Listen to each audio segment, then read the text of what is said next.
The vaccine is coming out soon. I won't be talking about it, but I will tell you about the company behind it. The UK government has purchased 30 million doses of COVID mRNA vaccine from a company called Pfizer. The vaccine is due to be delivered in November, with the potential of 100 million doses by the end of the year and 1.3 billion doses next year. News just out. Pfizer says it could be ready to apply for emergency use authorization for its COVID-19 vaccine candidate by late November.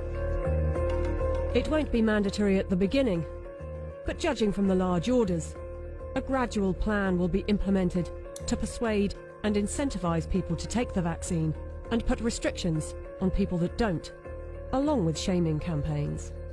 I want to tell them that their decision, they need to understand, will not affect only their lives, which at the end of the day, it is their judgment, but will affect the lives of others. Because if they don't vaccinate, they will become the weak link that will allow this virus to replicate.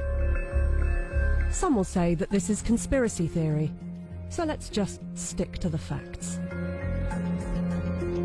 The government trusted Pfizer to vaccinate the British people, so it's logical to want to inquire into the company's track record in safety and ethics. After all, they must be trustworthy in fighting for humanity, right?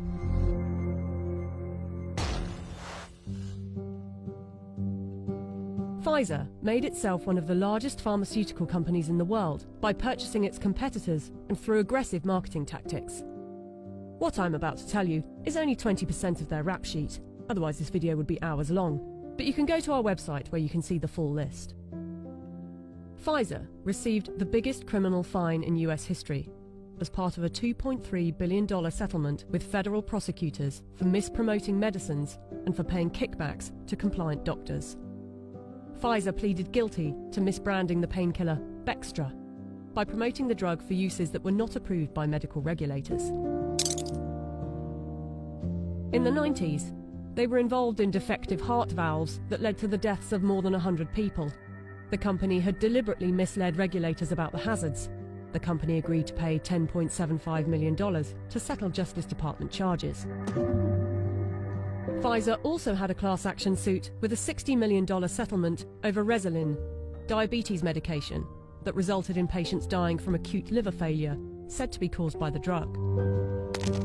In the UK, they have been fined nearly £90 million by the UK's competition watchdog for unfair pricing to the NHS after hiking up the cost of an anti-epilepsy drug by 2,500%, charging the taxpayer an extra £48 million than the actual price, which is $2 million per year. Buying competitors and mis-selling drugs weren't the only factors in making them the giant of a company they are.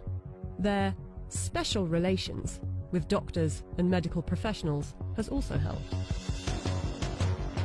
In 2004, Pfizer's subsidiary agreed to pay $430 million to resolve criminal charges that it paid physicians to prescribe its epilepsy drug, Neurontin, to patients with ailments for which the medication was not approved. In 2010, a federal jury found that Pfizer committed racketeering fraud in its marketing of the drug. Pfizer disclosed that during a 6-month period the previous year, it had paid $20 million to some 4,500 doctors and other medical professionals for speaking on the company's behalf. In 2012, the US Securities and Exchange Commission announced that it had reached a $45 million settlement with Pfizer to resolve charges that its subsidiaries had bribed overseas doctors and other healthcare professionals to increase foreign sales. But some of you might say they are a business and they don't get to make billions a year by not being competitive.